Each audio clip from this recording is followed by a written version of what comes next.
લવ જેહાદ તમે પણ ઘણી વખત પોસ્ટો જોઈ હશે ફેસબુક, ઇન્સ્ટા અને વોટ્સઅપમાં, અથવા તો નાખી પણ હશે લવ જેહાદ અંગે ને રોકવા માટે, એના વિરુદ્ધમાં. પણ તમને શું લાગે છે કે આટલું ઇનફ છે? ને જો આટલું ઇનફ હોત, તમારી માહિતી માટે કહી દઉં, કેટલાય છેલ્લા વર્ષોથી આ અંગેની પોસ્ટો, ન્યૂઝ, વોટ્સઅપ, ઇન્સ્ટા, ફેસબુક, યુટ્યુબમાં આવી રહ્યું છે, પણ આ બંધ નથી થતું. એ એક પરમ સત્ય છે.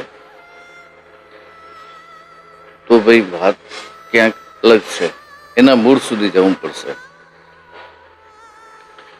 હવે સૂત્રોની માનીએ તો ઘણા બધા સૂત્રો એવું કહી રહ્યા છે કે લવ જેહાદ માટે બાકાયદા ઓલરેડી તાલીમ આપવામાં આવે છે.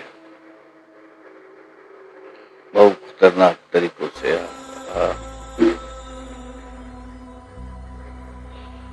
એટલા બધા પ્રતિક્ષિત થઈ જાય છે કે ગમે એમ કરીને લવ જેહાદ છોકરીનું, હિન્દુ છોકરીનું બ્રેન વોશ કરી અને લવ જેહાદ કરવામાં આવે છે. આજથી 20 વર્ષ પછીનું વિચારીને લવ જેહાદ કરવામાં આવે છે. તો મારું માનવું એમ છે કે ભાઈ આપણે ફેસબુક ને ઇન્સ્ટાગ્રામમાં ક્યાં સુધી જ્ઞાન આપશું ને વિરોધ કરશું કોમેન્ટો દ્વારા? ને સમય આવી ગયો છે કે હવે એનો ચોક્કસપણે રણનીતિ બનાવી અને એનો ઇલાજ કરવામાં આવે, મૂળથી આયુર્વેદિક રીતે, તો જ આ બંધ થશે. નહીતર મને નથી લાગતું કે આ કોઈ પણ રીતે બંધ થાય.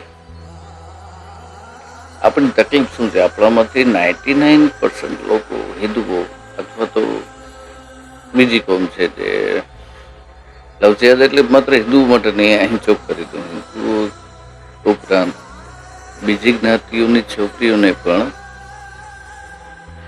અમુક ખાસ જાતિના લોકો લવ જેહાદ દ્વારા છોકરીને ફસાવે છે અને એ પછી ટુકડામાં મળે છે.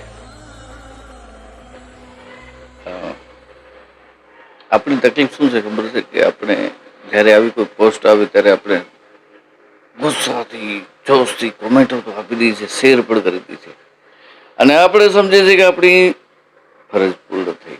આપણે આપણી બિઝનેસ કે નોકરી અને ઘર પરિવાર સિવાય ખાસ કોઈ ચિંતા નથી કરતા. કરવું છે પણ સત્ય છે. 99% પછી જેને વિરોધ હોય એમને, જેમને મારી વાતથી વિરોધ હોય એમને 99%માં ન ગણવું અને 1%માં ગણવું. આ એક ચોક પડે તો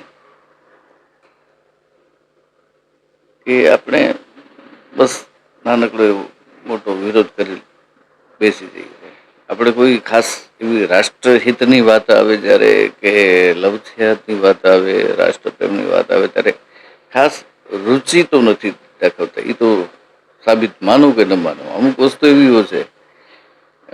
જસ્ટ એક્ઝામ્પલ, એક નિયમ છે ગ્રેવિટીનો, કે કોઈ પણ વસ્તુને ઉપરથી ફેંકીએ એટલે નીચે પડે. એ પડે, એ નિયમ છે. એ પછી તમારા કે મારા મતને આધીન ન હોય. આપણે હા પડી કે ના પડી એને કઈ ફરક નથી, એ નિયમ છે. એમાં અમુક વસ્તુ નિયમ મુજબ જ છે. માટે મારી આપ સર્વેને આ વિડીયોના માધ્યમથી બે વિનંતી. એક તો આ વિડીયો વધુમાં વધુ શેર કરો અને કંઈક આના ચોક્કસ ધરમૂળથી ઇલાજ કરો, કાપી જ નાખો એને. તો જ આ લવ જેહાદ નામના રાક્ષસને આપણે નાથી શકશું.